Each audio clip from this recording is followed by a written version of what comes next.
Steve DeColt, Duane Stone, man who's been talking a lot today, versus the last stone we can get. Also notice, by the way, for those of you playing along at home, I started with 30,000 people. I have lost 4,880. No. 4,878 people?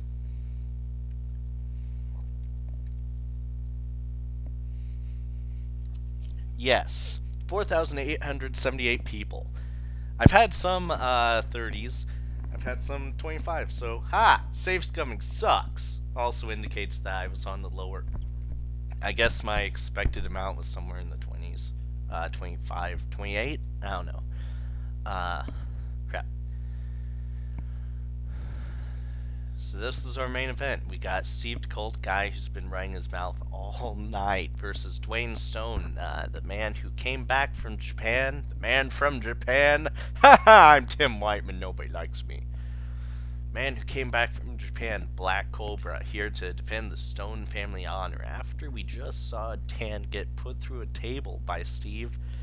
I think Duane's got maybe a little bit of a chip on his shoulder. Now, what's not very well known about Duane is, well, since he hasn't been here for very long, Duane's got some excellent aerial skills. He's kind of the smaller guy of the family, even though he's still old.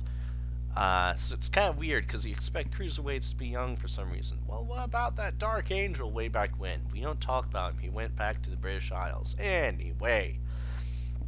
So he's got some great aerial work, but of course, as is true with all the Stones, he's a very, very talented technician. And then you got Steve DeColt, who's a brawler. Just a guy who hits you and throws you.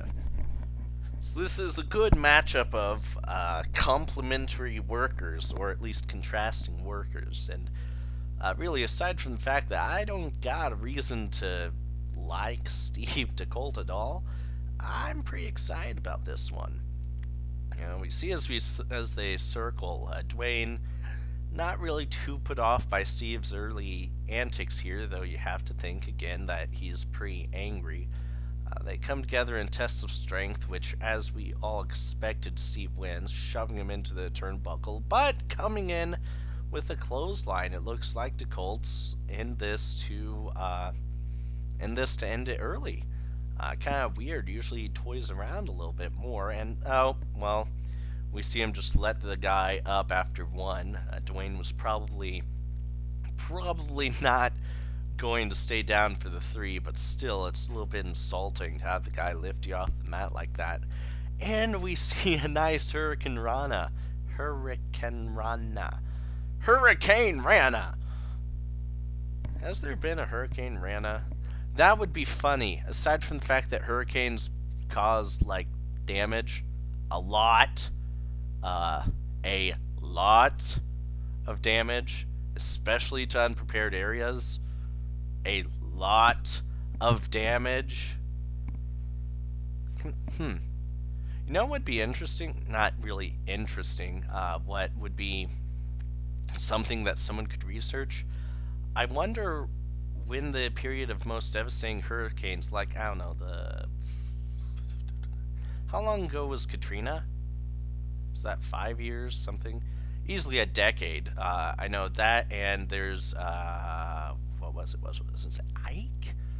That took out New York and such? We've had a lot of really, really bad weather here in the States. Here in the States, I'm in Oklahoma. That's, I'm not on the East Coast, I'm not in the Gulf area. Still, what I mean is, I know there's El Nino, which really I haven't heard that much about nowadays, the tropical storm period, whatever. But I wonder if this has been a particularly devastating kind of season, era, decade, like I was saying, of hurricanes or not.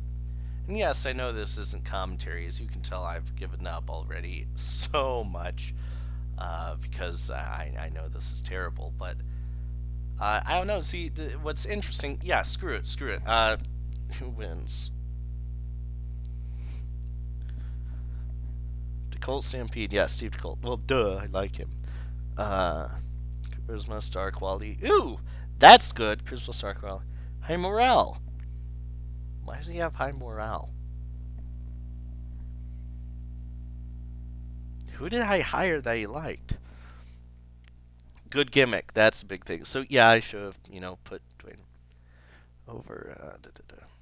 Anyway, since I'm talking about something that actually matters, this is one of the things. One of the things we got Katrina, which was a huge deal. Louisiana, the whole thing. That George Bush doesn't like whatever, blah blah. That hatred stuff. Bush himself, whether or not he's going to end up being a terrible president or not, historically, I mean. We have that. We have the levees. We have this thing in Ike or Ivan. I thought it was an I. Whatever. In New York, again, hurricane saying.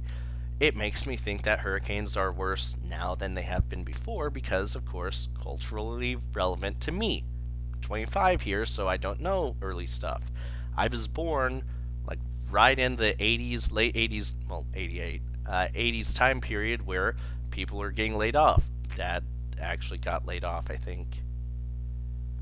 I think it was like a few months after stuff, but the oil stuff, he was in Phillips Petroleum, but that oil period kind of basically the 80s were a period of a depression, not the Great Depression, but a depression. And here in, well, if it's 90s, almost 20 years later, exactly, almost 20 years later, we have, well, no, 88 to 2008, we have another depression. I don't call things recessions because when you call it a recession for that long, it's a depression. I understand why you don't want manipulation. It's a depression. It's a depression. Wow. No, I'm not looking up the two terms again. But we have these up periods and down periods. And what's amusing from the outlook of a person just looking at it and not living through it is it is about a 20-year cyclic period. I don't know why it's 20 years, but up, down, up, down. I'm doing this with my hand. So it's weird that there's a 20-year cyclic period, and it's weird then that we don't learn from our mistakes, quote, and not have one in 20 years. But it's the result of over speculation, right? Of course. This is going back to my 11th grade history teacher. Woo, Mr. Hill, yeah. But it's the result of over speculation. It's the result of a bubble. There was the housing bubble, this mortgage bubble, the subprime mortgages, giving the money to the people that don't have the thing to pay it back, and so then you have the stuff and too many houses, too high supply, not enough demand, the prices have to go down, so on and so forth, crashes. Some of this stuff is basic economics or like intermediate economics that you don't need a doctorate for because I don't have one.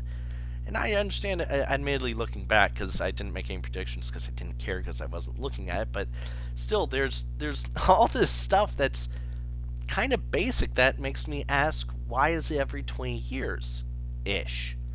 I understand that capitalism is going to have ups and downs. That's just the nature of having the competition, having prices be so flexible upward and downward. Wages aren't, by the way. That's an assumption of classical economics that isn't true, which creates problems. Problems in the market, not necessarily problems for workers, except it can, and that's a whole different debate. But it's weird. It's weird that the public doesn't learn, because why doesn't the public learn? Because the public gets changed every 20 years? Well, yeah, think about that. Here's a fun thing.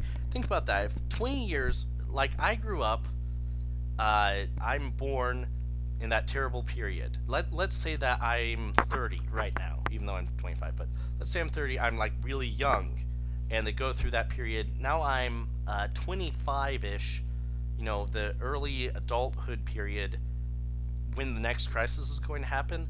I might vaguely remember what happened those 20 years ago, but now I'm in the period of, ideally, I'm not, because I suck, but I'm in the time period where I'm going to be spending a lot of money, maybe sort of. I'm going to be entering the real market stuff, and this is a dangerous time because I might not be making a lot of money. Hey Kendall, you have a tennis ball. Yes, you do.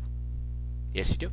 Is it my tennis? No, it's yours. And that maybe is what contributes to it because the public changes all the time. And if it's every 20 years, that is another period of adulthood. Maybe the problem is that the young guys, and I'm talking about like kindergarten kids, don't learn what they need to do. Because why would they? They're kindergartners. Maybe the parents need to change. Whatever. Am I done?